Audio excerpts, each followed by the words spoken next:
Hello, and welcome to the Brutal Iron Gym podcast, where our goal is to cut through the BS and deliver the brutal truth about topics related to health and happiness.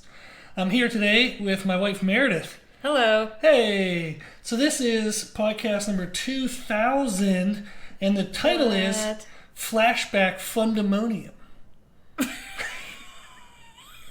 Yes, I wanted alliteration, and pandemonium. Didn't work, but I like the idea of pandemonium because it's chaos, which is what I think this podcast will be. So we're going to have Flashback Fundemonium. Okay. Microsoft Word. To 2000. Yes. 2000. Speaking of Microsoft Word, I write the outlines in Microsoft Word. That's 2000s. But I got a red squiggly line for Fundemonium. Apparently, Microsoft Word doesn't like that. Yeah. Yes. Okay. So, in honor of our 2000th podcast, we're going to flash back to the 2000s and talk about the wonderful decade that was. The year 2000. 24 years ago. Yeah, that's a long time. That's like a lifetime. That's some people's lifetimes ago. Yes. That's crazy. I mean, technically a baby's lifetime is like last month. But there are like significantly more than a baby's. Yes. Okay, so in the year 2000, how young were you? You don't have to give age, but like what stage of life were you in? High school. Oh, okay. High school, yeah. Yes. So, it's 2024, so I'm turning 40, because I was born in 84. Oh my, you're turning 40 this year. I am. I'm looking forward to it. Good. I was going to say, how do you feel about that? I'm excited. The 30s were trash. That's great. Except for when I met you. So half my 30s was Trash Panda. Well, I'm glad I made it on the good side. Yes. Yeah. I'm excited to turn 40. Yeah. What excites you about the idea of 40? Or are you just telling yourself that and you haven't really thought it through?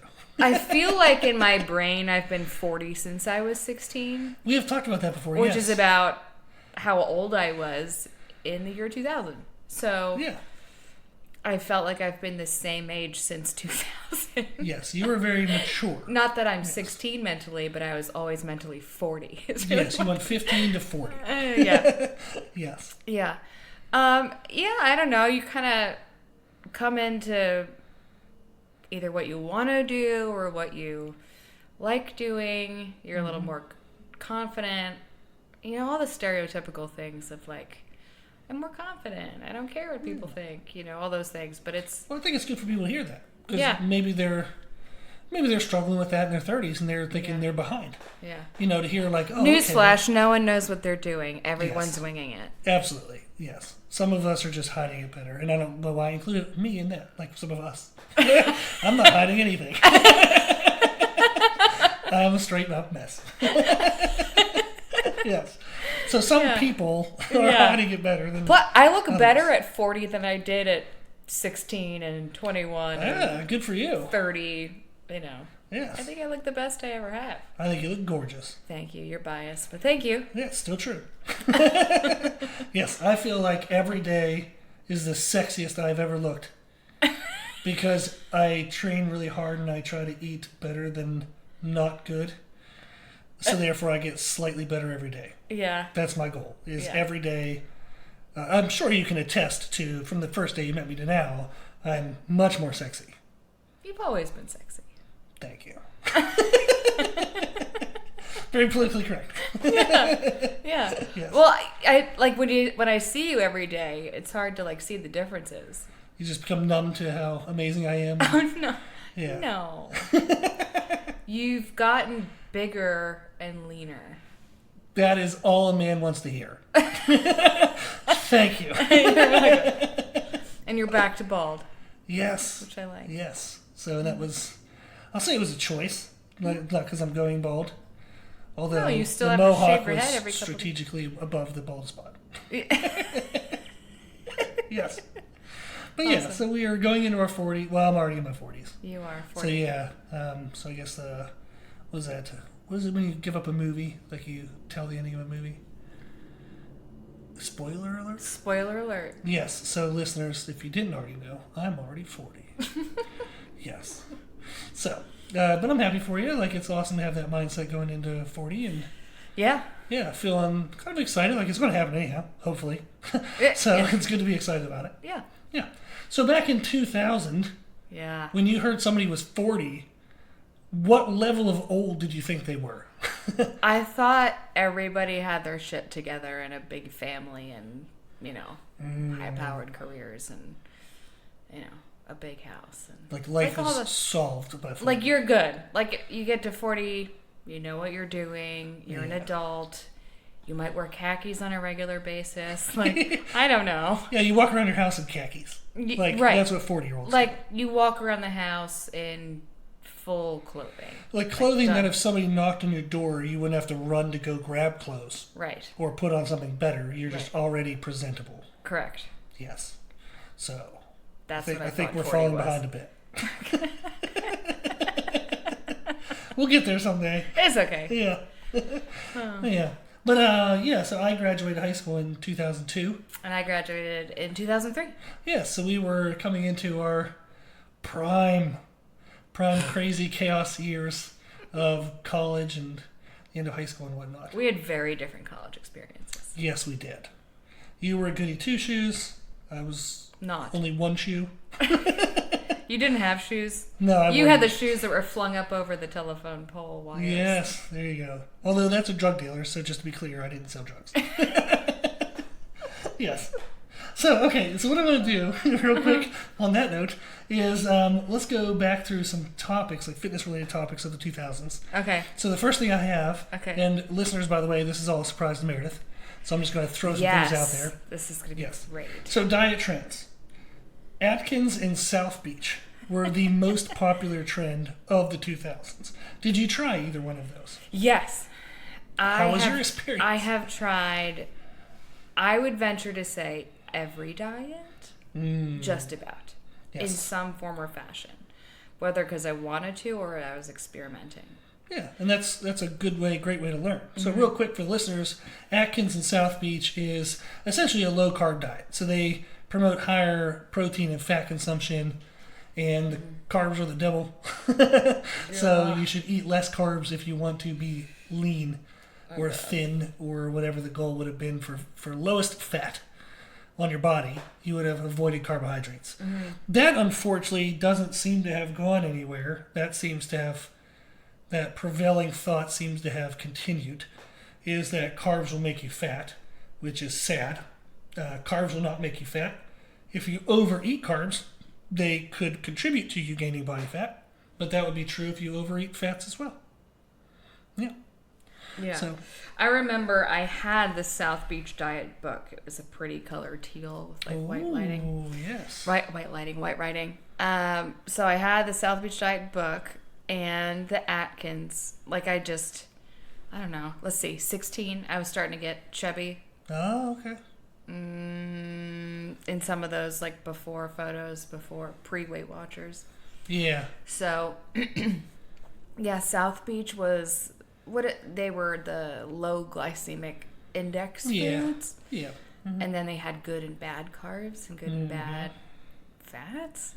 I believe they would have separated like saturated fats and trans fats. Yeah, and then Atkins was like a bunch of like meat and fat. Yeah. Neither was sustainable. Yeah, not really. Like a lot of people do. Like there are people who will do like right now a carnivore diet is popular, and that's obviously a form of low carb because carnivore is mostly meat, if not all meat, depending on how you define it, whether you're following it. There are people who can sustain that, and they do prefer fat and protein-based foods, but there are often a lot more people who would like to be able to eat some carbs. So a higher fat, protein-based diet doesn't feel sustainable to them because it doesn't fit their preferences. So that is true. The majority of population won't find a high-fat, high-protein diet to be their preferred method. No. And like I was 16. Like how am I going to eat only meat and fat and... Yeah. I don't know. I mean, like, my parents would have to give me only that. Like, and proteins are more expensive. Like, I know whenever I was younger, like, my parents were paying for my food, and like the years I was anorexic, I cost them nothing. And they didn't question that? Well, yeah, they knew something was up, but at the same time, if I don't want to talk about something, they're not going to get it out of me. So yeah, I was just as stubborn back then as I was today. So, but then when I did start to eat, it was very expensive because protein in general is more expensive than carbs. Yeah. So a diet of high fats, high proteins is going to be relatively to a high carb diet more expensive. Yeah. Yes, and that can be challenging when you're younger. Yeah, very much. Yeah, because you're bringing lunch and you're to school and eating at school. And yeah. The second most popular diet in the 2000s was the Mediterranean diet. Yes. So to give a quick rundown of that, that is based on traditional eating patterns of the Mediterranean countries. Became popular for its focus on whole grains, fruits, vegetables, lean proteins such as fish and poultry, and healthy fats like olive oil. It sounds like you're an announcer on a game show. Yeah, trying to read it in an interesting way. I'm straight up reading from ChatGPT, so trying to make it more boring than it is. Yeah, the Mediterranean diet, which is, great if you have the income to support a Mediterranean diet. That's part of also. Expensive one. Yeah. It's also why it's okay, sure, go eat the Mediterranean diet. People, just the average Joe Schmo can't just stuff their kitchen full of the Mediterranean diet foods all the time. Mm-hmm. Yeah. You could always do something in moderation. Yeah. There's prioritization. Ways. Yeah. So financial. I say that loosely. Yes. Right. Yes. It just also compared to other diet strategies. Right. It can be one of the more expensive ones. Also, it can feel restrictive. If you're trying to eat only that category of foods. Yeah, it kind of excludes common things that people might like, So you're of an Italian heritage. Yes. So you would have eaten similar to that. A lot of pastas. My Italian heritage, that was pasta and bread every night. Yeah. Thrown up. Mm-hmm. With salad. Yes. Chicken cutlets. So. There was a rotation of 3 things every night, and that was it. Yeah. And that is interesting. If I remember correctly, forgive me if I'm a little off, but I believe the Mediterranean diet was popularized because of the life expectancy of that region was really high. Yeah. So they were okay, if these people live along, it's going to be somewhat contributable to their nutrition. Yeah. Obviously, that wouldn't be the only factor of why people live a long time. Correct.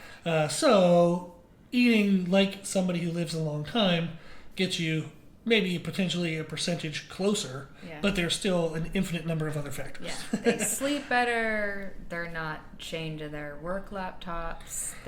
Maybe more physical movement. They walk everywhere. Mm-hmm. Yeah, public transportation in European countries is so much more readily available and easier. So people tend to walk a little more. Maybe they'll do bikes or there just tends to be more physical movement in European countries than traditional America. Mm-hmm. Yeah. So that could be obviously a huge factor is movement. Absolutely. We count daily steps. People count steps nowadays. Right. Trying to get to 10,000. I know clients that struggle to get 2,000, 3,000. And I'm sure... Well, we tracked our steps on our phones. Yeah. We walked twice as much during vacations as we do in regular life. True. Which is crazy pants. Yes. But that's a huge factor as well. So the Mediterranean diet had a good premise. These people live a long time, eat like they eat. Yeah. So it kind of makes sense. Yes. But it would have been a struggle for some people. Yeah. The third most popular one, you're going to know it, paleo. Oh, that was early 2000? Yes, that's when CrossFit started coming out. That was 2000. That was later 2000. It was mid, yeah. So they ChatGPT qualified it around 2004, 5, 6. So, yes. So in the 2000s. I'm still unsure how to break the 2000s down since it's I don't know. I didn't want to go into a single year because that felt really restrictive. And I can't remember anything back to a single year. Yes. Paleo. Yeah, I did paleo for a long time. Yeah. And because you were a CrossFit instructor and you were all into CrossFit and stuff, and that's super hyped in CrossFit. Did all the things. I liked paleo. Yeah. Well, caveat, I was diagnosed celiac in high school. This is a huge caveat, and I'm glad you brought that up. So, huge caveat. So, I was still figuring out what I could or couldn't eat on celiac. So, paleo was a way of realizing all of these things are gluten-free because the diet is gluten-free. Now, yeah, the diet is pretty much gluten-free, so it solved it for you. Made it easy for me to follow that because I can't eat the majority of the stuff otherwise, that isn't paleo. Yeah. But it still felt restrictive to me. Like I still, I forget what most people would do, but it eventually got to a point where you're like, okay, 75% paleo, and then you realize, okay, my fat balance is way off. Oh, yeah. If I'm doing 75% paleo and 25% whatever the hell I want, then you're still like your portions are off and the timing's off, and so I didn't feel good. I felt like I looked my worst. I want to say the last year I did CrossFit with paleo, like I was doing this split paleo, really high stress, but I did not like the way I looked. Yeah. Even though I was strong, but that's when I decided I was going to bodybuild. Yeah, and that's actually very common. A lot of the CrossFitters I've worked with to get to the CrossFit Games and CrossFit coaches that I work with, they are almost always underfed for how active they are. Oh my God! And they can't get in more fats and proteins like with proper digestion and healthy digestion and comfortable digestion.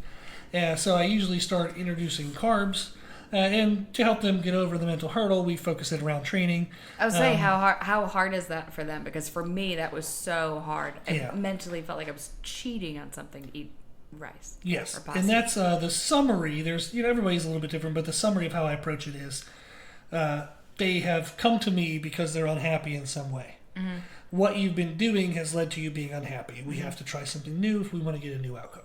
Otherwise, that's insanity. Yes, like if you keep doing paleo and pay me money and keep doing paleo, you're now just spending money and staying to do paleo. Yes. So, but typically I start feeding them carbohydrates, and that helps with energy output, that helps reduce cortisol, and then we eventually start playing around with filling glycogen, which is part of the reason why they don't look good, is because their glycogen stores are always emptied.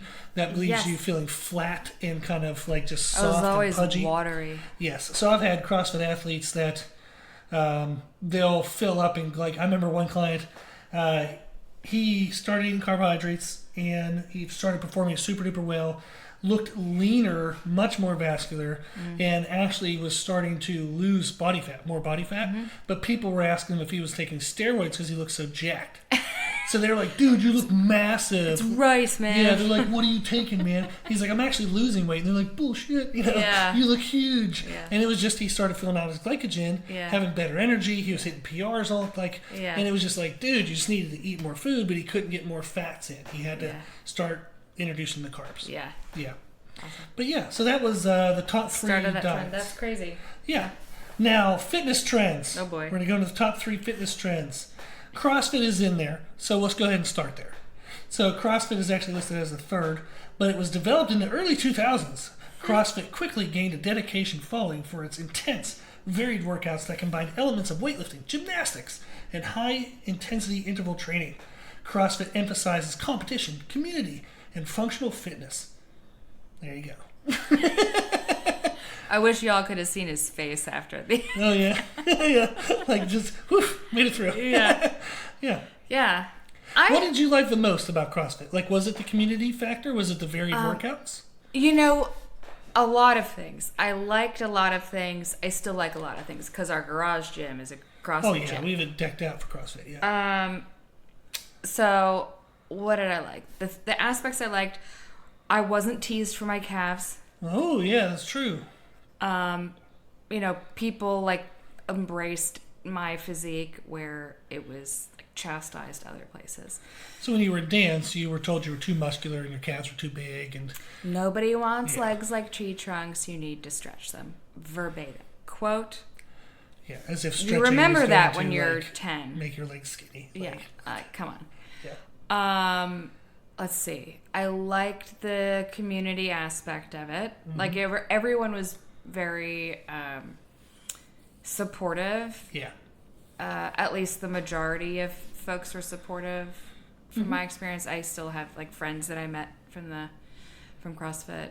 I liked that you didn't do the same thing twice unless you were testing performance metrics. I liked that you could regularly see yourself getting better or stronger. Yeah, that's always cool because they have the RX standards and all that stuff. And a lot of gyms did either only a strength or a Metcon, metabolic conditioning, so like high intensity stuff. If still never tried CrossFit, so some would do a strength portion in the morning and a Metcon or the first part, and then Metcon the second, so you get both aspects of the workout. And I liked gyms that had that. But I've been to gyms where it was only one or the other, and I thought, I am going to lose my mind because I'm not doing enough. Yeah, I like the blended classes as well. Yeah. Like if you have a full hour, to spend a full hour on Metcon is insanity. Yeah. To spend a full hour on strength gets a little boring. Yeah. And I remember my first job teaching out of college, I was teaching in Philadelphia, in Center City, Philadelphia. And the block right next to where I taught had a CrossFit gym, but I didn't know what it was at the time. Oh, yeah. But it had all this really cool stuff in it, and I went in and I said, hey, what is this? And they gave me a price sheet, and first year out of college as a teacher... You had to sell your left leg. I spent... First of all, I still have the paperwork because I'm like, one day if I write a book, it's going in it as like a picture. Awesome. I spent $4,600 of my own money on school supplies. Yes, that's because right. I taught 3 different classes.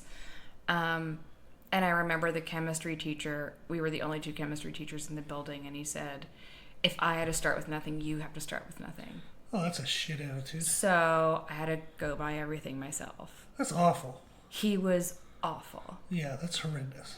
Boo on him. He was a terrible human being. Yes. One of my students tried to poison him. Oh, good God. Yes. Statute of limitations do not come after us. We don't know anything. Well, yeah, minor detour, but he did, he was fine. The teacher was fine. The student got suspended. Reasonable. For some time, yeah. But I remember when I found out, and I was like, what did you do? Yeah, like, what are you thinking, Why bro? are you doing this? Yeah. And I was like, I know. So anyway, that's that story. So that's CrossFit. Yeah, right. So anyway, all of that to say, I was spending so much money to do my job, including like buying reams of paper to you had to buy all the stuff that you should just be given to a teacher. Yeah. So I didn't have the wiggle room to spend $150+ a month on a gym membership. When I was like, well, I live across the street from LA Fitness. That's good enough. Yeah. And I am kicking myself that I wish I had done it because I found it 5 years later. Yeah, and you were damn good at CrossFit. I probably... You'd have been in the games. I wouldn't have... I don't want to toot my own horn, but I'll toot it for you. I could have... I think I... If I had started out, I would have been at the games. Yeah, absolutely. Because you're very strong. You have incredible pain tolerance, which is necessary for CrossFit. Yeah. Yes. So you would have done exceptional. Yeah. And so it is, a little bit of a bummer looking back and saying you missed that opportunity. Hungry for things, yeah. So I'm bummed I missed that. So it was a good trend. I really enjoyed it, but I stopped. Just things happening in life, and I said I want to try. I've always wanted to get on stage, and I'm going to switch gears, and I did that, and I'm glad I did. But I still really you did CrossFit with me. Oh yeah, yes, yeah. So and I train a lot of CrossFit athletes and coaches, which I really like. I like creating workouts and supplemental programs for CrossFit because almost all CrossFit programs do have little holes in them. So it's nice almost to, all. Yeah. Let's go ahead and say all of them. So it's nice to jump in there and fill in the gaps, and then all of a sudden people feel amazing. one of the major gaps is just the nutritional support. Oh my gosh. Helping people with nutrition. Yeah. Giving them permission to eat. Yeah, for real. Yes.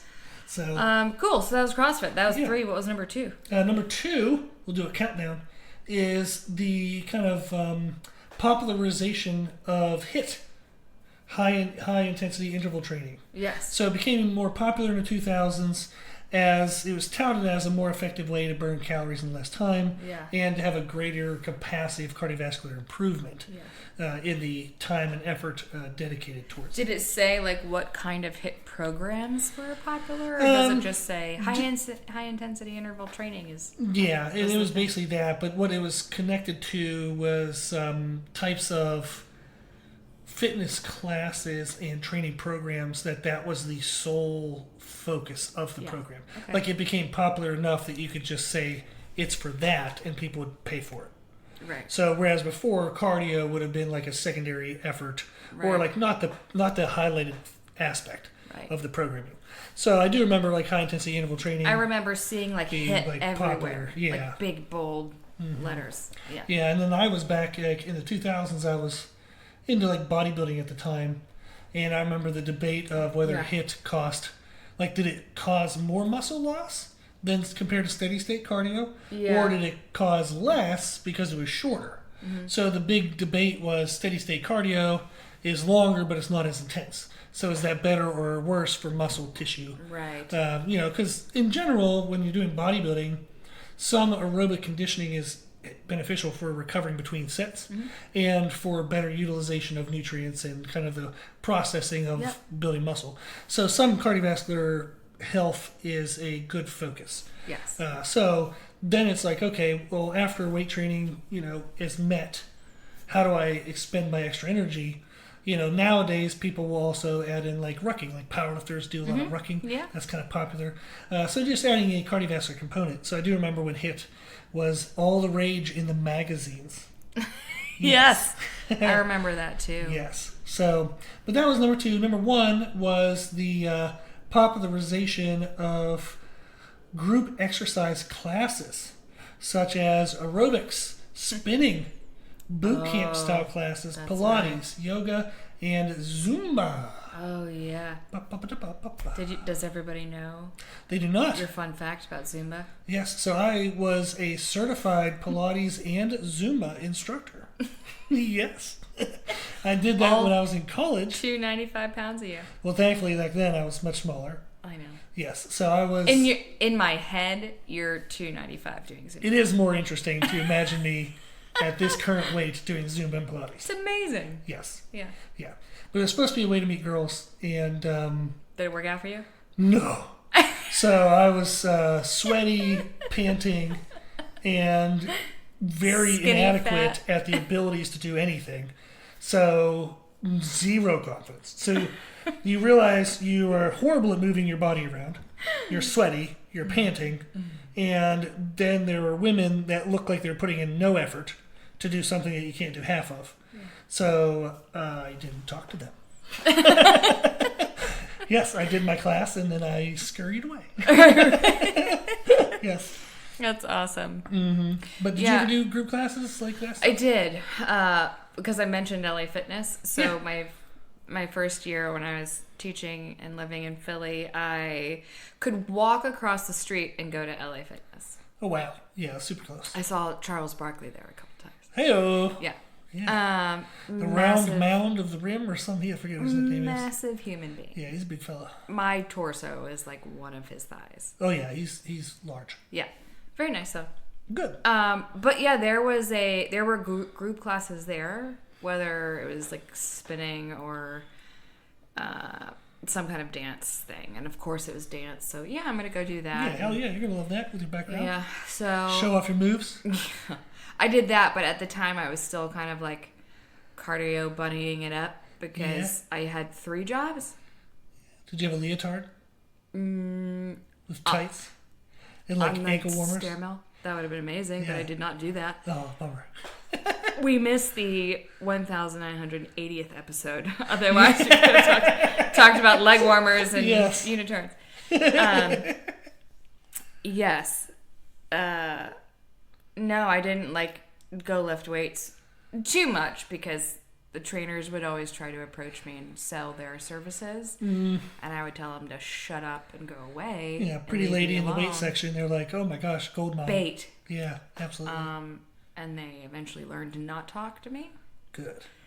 But yeah, I mean, LA Fitness was like really cheap, and with my 3 jobs, I could only get there twice a week still. Yeah, and that was probably still a hard thing to do. Yeah. Yeah. Well, one thing that's popular in group fitness classes is music. Yeah. Yes. So let's talk about the 10 most popular songs. Nice segue. Thank you. In the 2000s. Okay. So I'm going to throw one out there, and then you tell me. A story? No. Well, yeah, yes. You tell me a story, I will tell you the song. I was thinking that you were asking if I was going to tell a story. I'm like, I'm not prepared to tell stories. You're always prepared to tell stories. That's true. Okay. Hey Ya by Outkast. Ah! Yes. Love that song. Yes, I guarantee you can't see this, listeners, but she's going to dance to every one of these songs. Yeah. Yes. However, I did dance in my dance production in college. Ooh. The closing number was Hey Ya. Of course. So it was it was the whole production. And we were dressed in like 80s gear. Oh, and it was awesome. neon and really fun. Yeah. But Hey Ya always makes me think of that closing choreographed number. It was a lot. That's it was a awesome. lot of fun to dance to. I love that. That's Outkast. great. Yeah. I like how music can connect memories and moments. Yeah, I'm looking forward to the next 9. Okay. Let's go. Crazy by Gnarls Barkley. Oh yeah. Yes. I love that song. Crazy. Yeah. Something Good like song. that, right? Yep. Okay. I won't sing anymore. I apologize. I'm sorry. I love that song, and I liked the beat, and I used to listen to it all the time. Yeah. No, like other crazy memories with it. No. Well, the next one is Yeah by Usher featuring Lil Jon and Ludacris. So Lil Jon. All of them. Yes. I mean. Is that yeah? We're like, is that where Stop that it. Oh no. I'm getting too excited. You would know it if you heard it. It's like yeah, like something like that. Yep. Yeah. Okay, I'm done. You were supposed to be the one that was getting excited. Now I'm getting excited. Yeah. I remember it well, but I never danced to it like choreographed wise. But it was like school dance. Maybe some club dancing. You never went to the club. I mean, maybe dorm room dancing. No. When I got old enough to legit go, I went like a handful of times. Good for you. Yeah. Yeah. Number 4, Smooth by Santana, featuring Rob Thomas. Danced to it. Of course you did. In a recital. It was a trio. Ooh. And I still remember it. We could play that song, and I could probably do half of the dance still. I know what we're doing after this podcast. Oh, yeah. So we danced to that in the recital. I remember the costume. It was like black velvet with these like crisscross thingies down the side and a short skirt. It was very cute. Sounds but good. It was 3 of us. We did a trio. That's it was pretty really cute. fun. It was a good dance. My Nice. dance teacher was amazing. Oh, awesome. Carol Ann. Number 5, Boulevard of Broken Dreams by Green Day. That's every day. LOL said Yeah. No, I mean, I did. I used to listen to Green Day. I had the album. Yeah, But, I know their CDs. Mm-hmm. Yeah. Album. Yeah, Guess who's turning 40? yeah. Yeah, I used to listen to Green Day. But it was like, I had to be in the mood. Green Day was like you gotta be in the mood for it. Okay. I can understand that. Yeah. Okay, number 6. I'm surprised it was Boulevard of Broken Dreams. Was that album or was it like this song? It says Boulevard of Broken Dreams by Green Day, 2004. This alternative rock anthem struck a chord with listeners with its introspective lyrics and powerful instrumentation. Welcome to know. Movie Phone. Yeah. Okay, next song. Okay. Number 6, Irreplaceable by Beyonce. I don't even know this song. Do I know this song? You do. It's kind of like a slow ballady kind of thing. Oh, so I had to listen to it when I was crying. But not like working out. When you got broken up with your Pilates clients. Yeah. It was okay. I mean, I was never like a don't come for me, but like I didn't listen to Beyonce thing? I didn't own a Beyonce album. I like the Single Ladies. That was a good song. Single Ladies. You know what ruined it for me? What?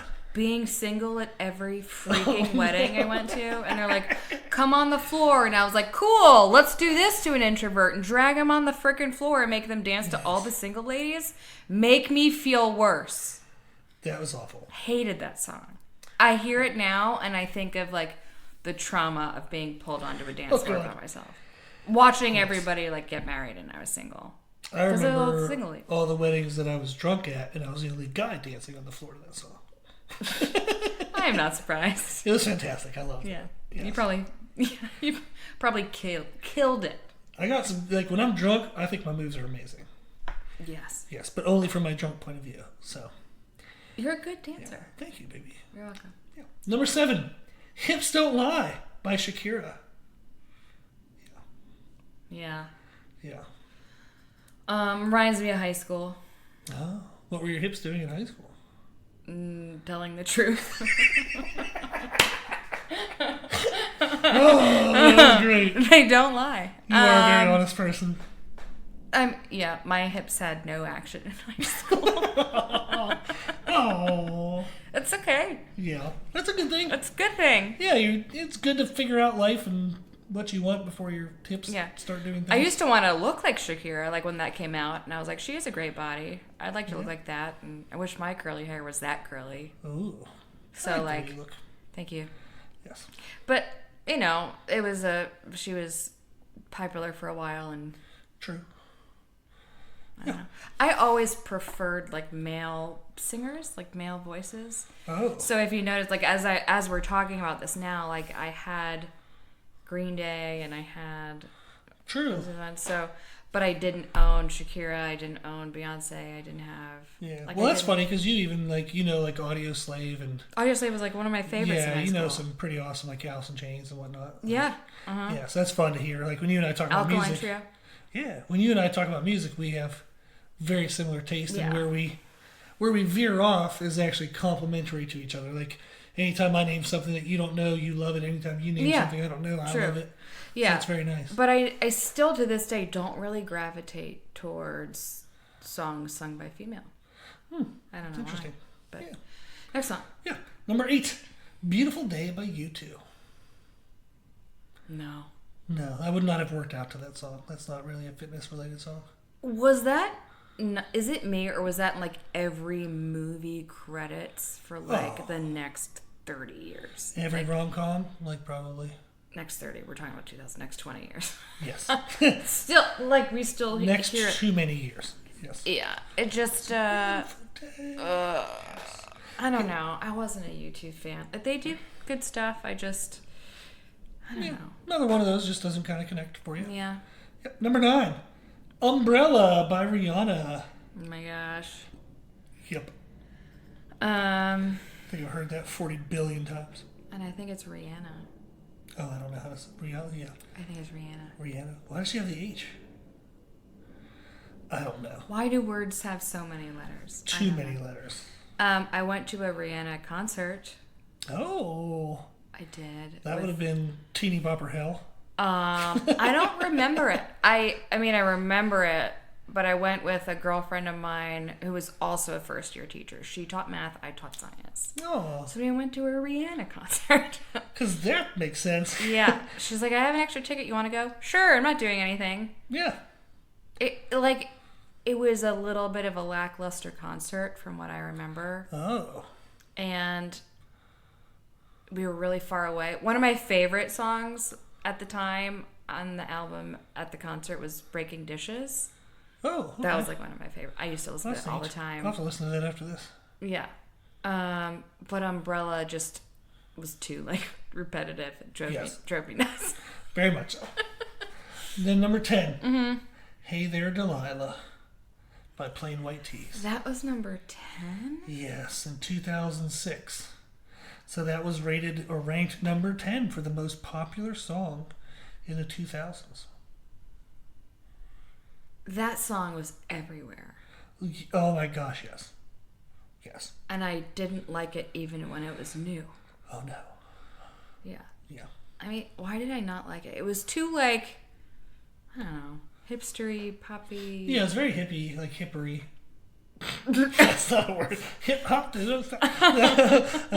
yeah, it's very, very hip. It wasn't. Hippie, Like, hippie? I don't know. Yeah. What a bummer list. I thought they were going to be like Eminem was so big. Yeah, I don't know. Britney Spears? Like, Chat GPT is talking some shit. Yeah. Talking nonsense. Are you using GPT-4? No, I'm using the free one that I already have on my computer. So I'm a slacker. So we're getting the probably outdated. Although it should have went back to 2000. B-list. I mean, I think, like, yeah, I don't know. What was, like... So we disagree with ChatGPT. ChatGPT is wrong. Sometimes. Yeah. You had a classmate that had ChatGPT give him an apology. I did. Yes.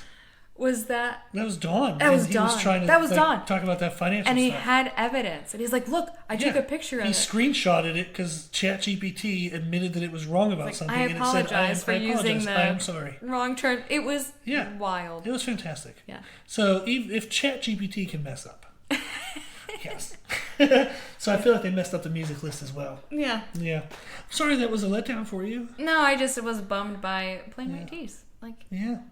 It's very plain. Surprised me. Yeah. Okay, now we go into the most popular fitness-related channels on YouTube. And you did ask me, was YouTube even in existence back then? Yeah. The answer is yes. Mm-hmm. It started in 2005. That's when YouTube.com was purchased. Yeah. So then it became kind of, obviously, somewhat more popular in the later 2000s. Uh-huh. So I'm going to name you the 5 most famous fitness-related channels. Okay, am I going to know any of them? I do not know. Okay. But I know one of them. Okay. Which will be a funny explanation as to why. First one is 6-pack shortcuts. Nope. Okay. Second one, fitness blender. No. No. Third one, Scooby 1961. And that's part of his name, 1961. No. Okay. Body Rock. No. And then number 5, the one I actually did recognize, Scott Herman Fitness. Nope. You don't know who Scott Herman is? No. Oh my God. So, whenever I was on bodybuilding.com, and I would send clients like programs, I would look for exercise links. Yeah. From bodybuilding.com. They had an amazing link section. Yeah, they did. You could go and they had like an anatomy chart of a male and a female, and you click on the body parts and they had exercises. Yeah, one of my best friends met her husband on Body Space. Yeah, they had that like social platform. So Scott Herman was popular because he was shirtless in all his videos, and pretty good looking dude. And he was filming in gyms, and he would do exercise tutorial videos. But this is way back in like 2006, 7, 8. So way before what you see now, where fitness influencers, I guess including myself, are doing videos all the time. Yeah. But yeah, he was one of the original, and I remember because I would send his videos to clients because at the time... that was all there was. Yeah, cell phones didn't have cameras. Or did they have? I don't even know if they had cameras. I don't know what the hell was happening back then. I don't know. So, if they did, I doubt I had one. I think I had probably. No, we all had Nokia. We all had Nokia phones and played Snake. There was no camera. Yeah, I might have still been writing what is that? 80,085. Look it up. Oh no, it's 5,000. So 58,008. Did you ever do that on a calculator? Then you show it to your friends and it says boobs. Was that boobs? Yeah. Yeah. Yeah. So that's where my mind was. So that's what I was doing. Meanwhile. Typing boobs into a calculator using numbers? Yes. Because that's fun. But I think I also downloaded Tetris. You can get Tetris on your calculators. I was using a calculator more than a cell phone. So I don't know what I was doing with my life. But, so Scott Herman was shirtless in all his photos. So when I'd send it to females, I had to be sorry for the half-naked dude. But the exercise I'm sure they were great. Really disappointed. Yeah, true, probably. From my point of view, I was like, oh, sorry. Yeah. But you're right. They were probably loving it. So, yes. But that's how I knew him. Was he was like one of the first people that I was like copying his videos and sending them to clients. That's cool. Because I couldn't make all the tutorials for all That's the really exercises. neat you did that back then. In the early 2000s, I was reading Shape, and then I got so sick of the magazine being half like ads for shampoo and random stuff that had nothing to do with fitness. Mm-hmm.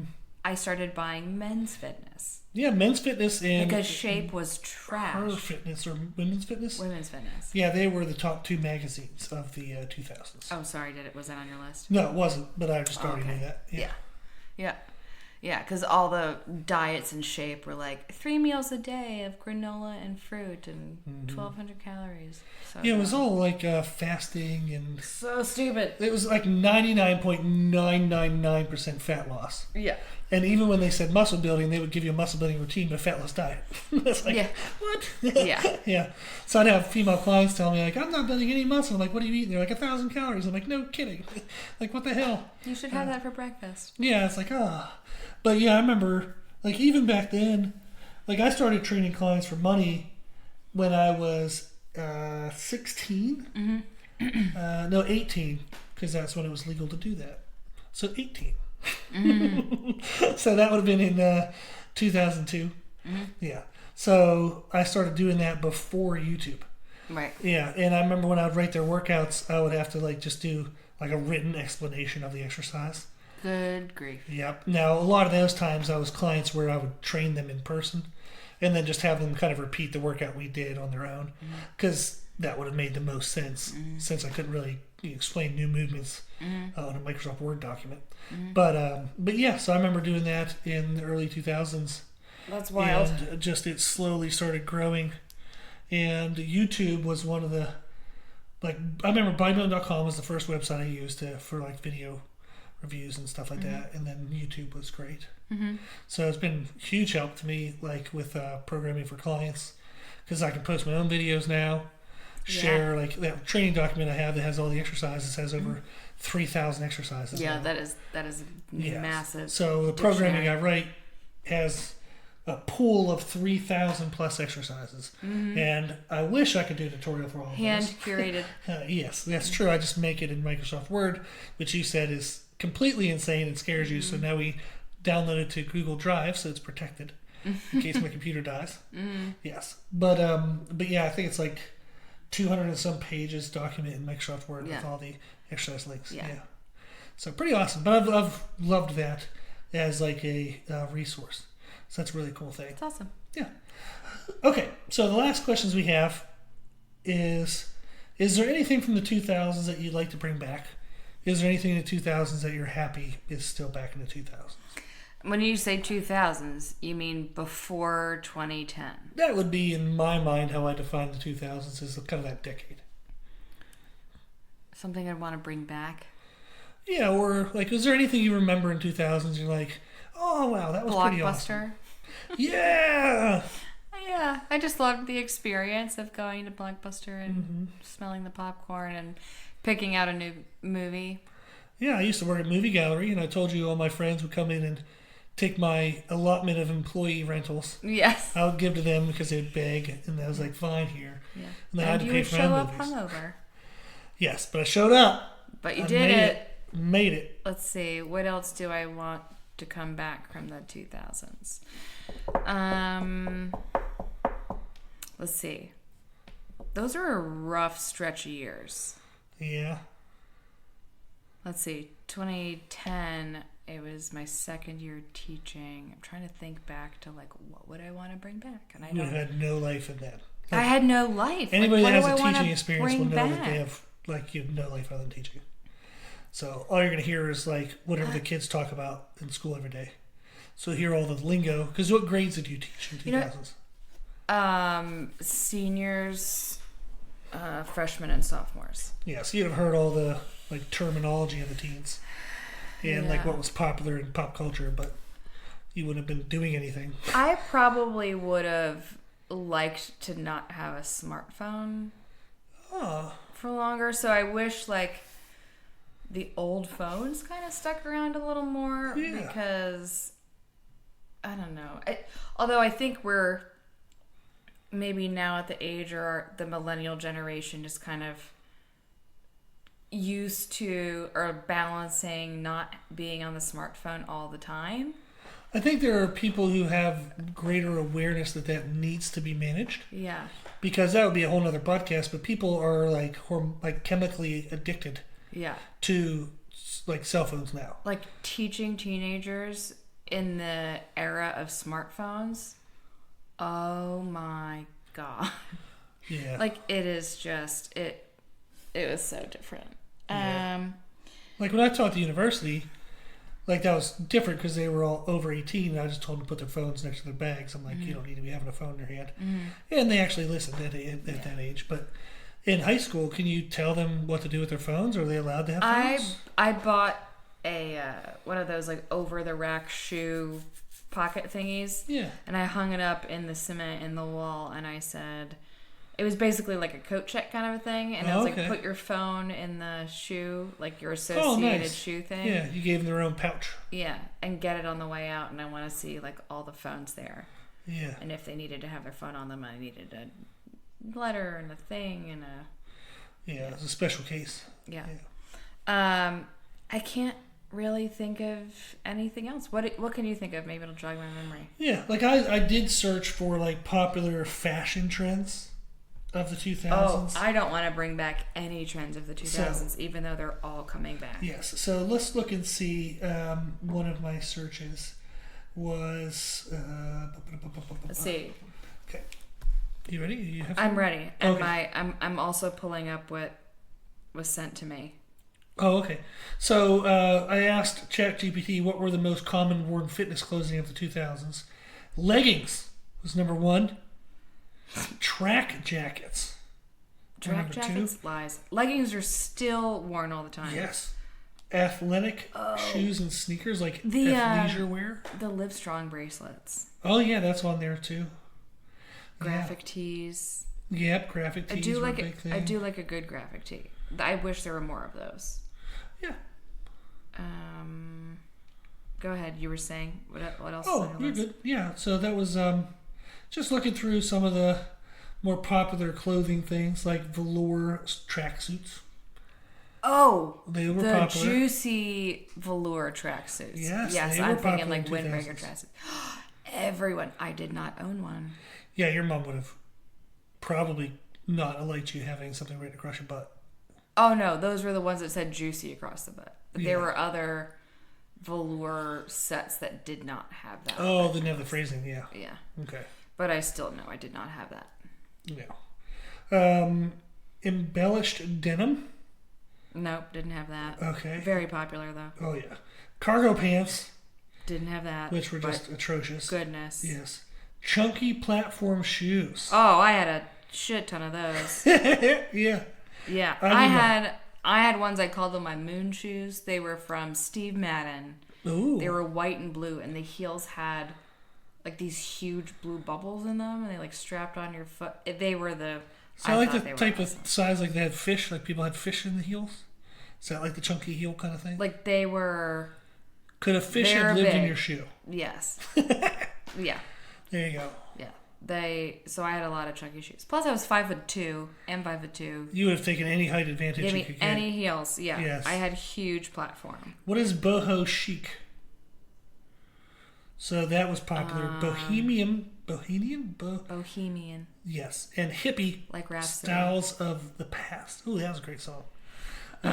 Yeah, so that was supposedly popular. Mini skirts and dresses, layered necklaces and bracelets. Mm-hmm.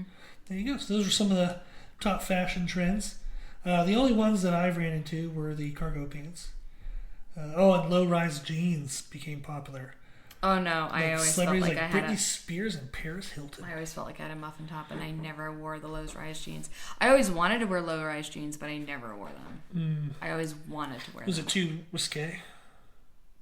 No, I was too fat. Oh, you weren't fat. You think you're fat, but you were like... Okay. Okay. Agree to disagree. You saw photos of you were not fat. Like, it's like a typical female going through hormonal changes.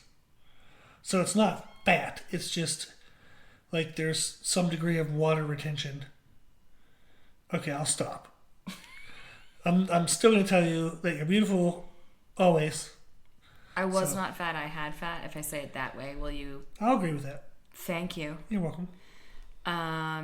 Yeah. So no, I couldn't because there was a time where I was putting an ace bandage around my waist to hold my fat in.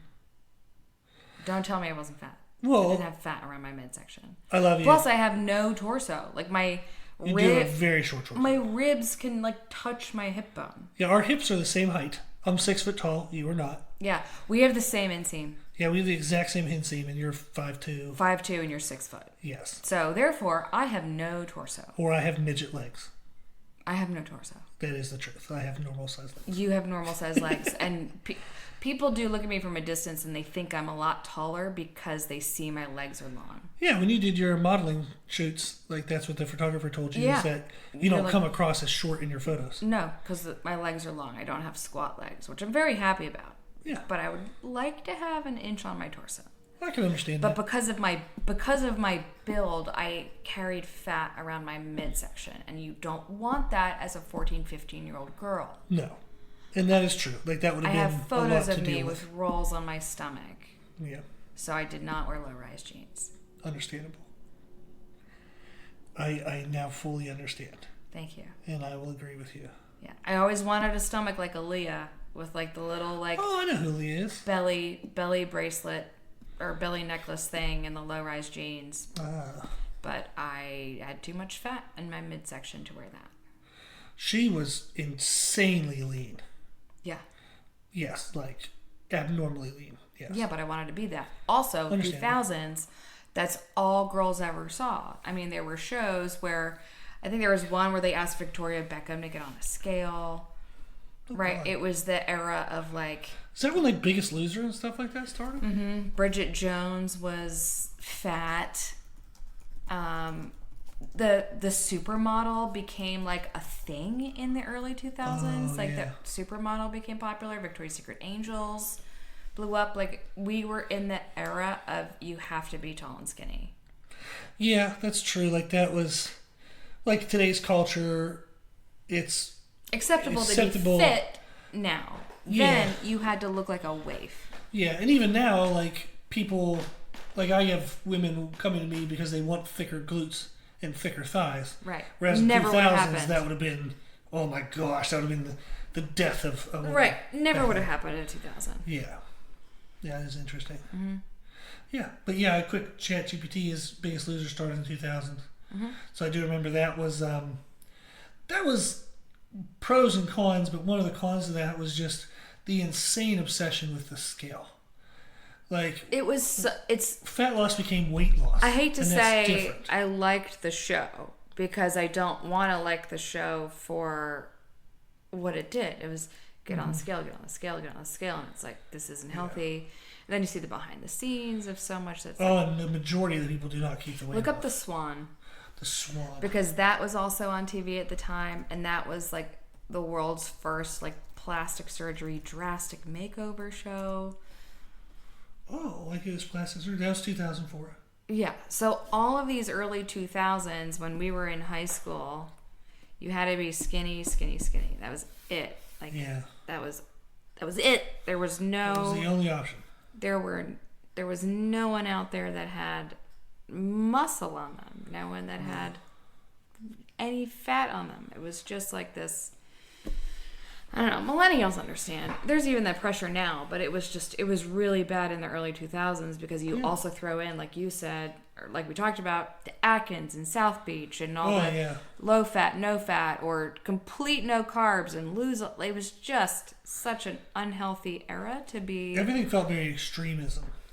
Yeah, which I think still perpetuates today, but like due to the way that I teach people nutrition, and we've talked about this before, is I would rather just take the way a person eats and create more consistency and use their current preferences. Mm-hmm. So we talk about like, follow a diet, we create their diet. Mm-hmm. That's a much better approach. And it's absolutely sustainable. It's long-term successful. Mm-hmm. So it's unfortunate to hear when people feel like they have to change their life to fit a diet, when that absolutely is the complete opposite of how it needs to go. Absolutely. Yeah. Mm-hmm. Yeah. But yeah, so that was kind of fun flashing back through those. Yeah. Yeah. I'm looking up a couple other fun facts that my friend sent me. Yeah, sure. There was, everything was translucent. Translucent? Remember, like a jellyfish? Like phones and remote. Yeah. Remember that? You could see through everything. Yep. Yes. Christina Aguilera. Pleather was popular. Ooh. I'm looking at pictures of a yearbook. This is great. Shout out to Stacy who sent me this. Hey, thank you, Stacy. Yeah. Yeah. What else? Oh, stick-on crystals. Good grief. Is the that PT Cruiser. Oh, no, on PT your skin. Cruising was ugly. Yeah, spring 2000. That looked like a hearse. It's like those cube vehicles. We're probably offending. I don't know. If I haven't offended you by now, I'm surprised. So, but like those cube cars, now, they're kind of hideous looking. Meet the Parents. Big Brother launched. Ooh. Reality TV, like the Real World. Castaway. That's right. Yeah, that's right. Yeah, those were all popular. Castaway came out. I remember because I watched Castaway before I flew to Italy. Oh, lovely. Yeah. I watched Gladiator and then Castaway. I was like, let's make a theme of it. Flight movie. I don't know. Yeah. But it's appropriate considering. That's funny. Right. Let's see what else. Scary Movie. Oh my. Will and Grace. Oh yeah. I used to love Will and Grace. Survivor. Okay. Final episode. What? This is wild. Britney Spears, Eminem. Yeah, they were blowing it up. Who Let the Dogs Out? We listened listened to that yesterday in the gym. Yes. Because we did, what'd you do, 2000s mix? I did 2000s sing-alongs, which included the birthday song. Sing-along. The ABCs. Rob actually generated sing-alongs. Yes. For our workout in the gym last night. Yeah. Because it was like the ones that we got to sing along with, I really liked. I meant like reasonable like karaoke version, like you go to a bar and you're going to sing this in karaoke. So songs. Well, yes. But like some songs I can't sing along with. A lot of songs I can't sing along with. Yes. But yes, that was going to be our music in the gym. Then I had to skip all the kids' songs. Like the current versions of like, what's that, Baby Shark songs? Like the 2000s versions of those. I won't. Although it's a very fun song to sing. Speaking of songs, let's see. In 2000, so Destiny's Child achieves 3 back-to-back #1 singles in 2000. Group is nominated for 5 Grammys, 4 for the single Say My Name. Well, that's a good song. I did like that one. Yeah. I liked Destiny's Child. Yeah, and TLC. Yep. Like No Scrubs. That was a good song. That was a good one. They had a lot of good songs. Let's see. And then Lance Armstrong. Oh, yeah. All that. Oh, boy.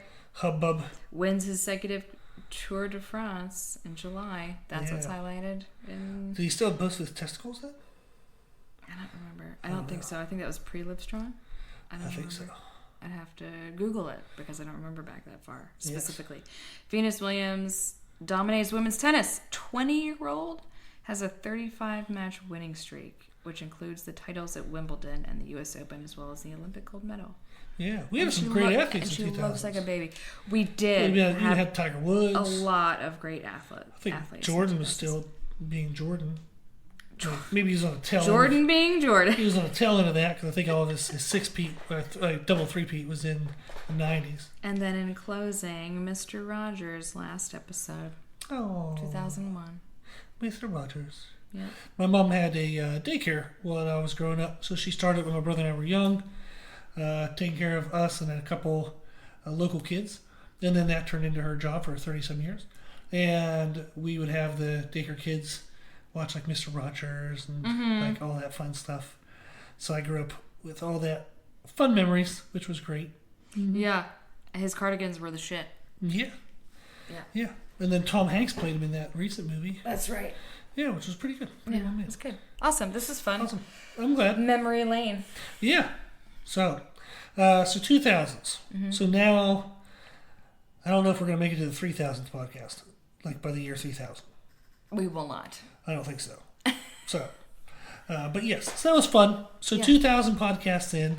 Wild. Congratulations. Which is a lot of podcasts. So I told you I did the math, and it's well over, but just to be like conservative, 600 hours of information. That's wild. Which is insane. Encyclopedias on encyclopedias. Yeah. So it's like me talking straight for 25 days. No sleep. If you listen to the podcast and don't sleep for 25 days, you can get through the whole thing. But don't try this at home. Yeah. Well, don't try it anywhere. Yeah, true. Yeah. Don't try it in the car. Listen periodically on a regular schedule. Hey, there you go. But yeah, so 2,000 episodes, pretty awesome. Yeah. Yes. So I guess like one thing I would like to throw out there is if somebody actually made it this far in the podcast is I love hearing from people. And I've told you like it's fun to see all the countries. Like it's been downloaded by over 100 countries. Yeah, it's wild, and isn't it? It's crazy. Like there are so many sections of Hello world. Sweden that download the podcast. Yeah. I'm like, this is crazy. Like I just can't believe there's that many people. It's wonderful. Yeah, so it's just really fun seeing all the different countries. And I would just encourage people to reach out because the podcast is basically whatever I feel like doing every day and whatever comes up in client experiences. But I would love to hear from the listeners if or they whatever have I recommend. Topic suggestions. Yeah, I always love your suggestions. Yeah. But yeah, the more I hear from people, the more fun it is. It's more fun.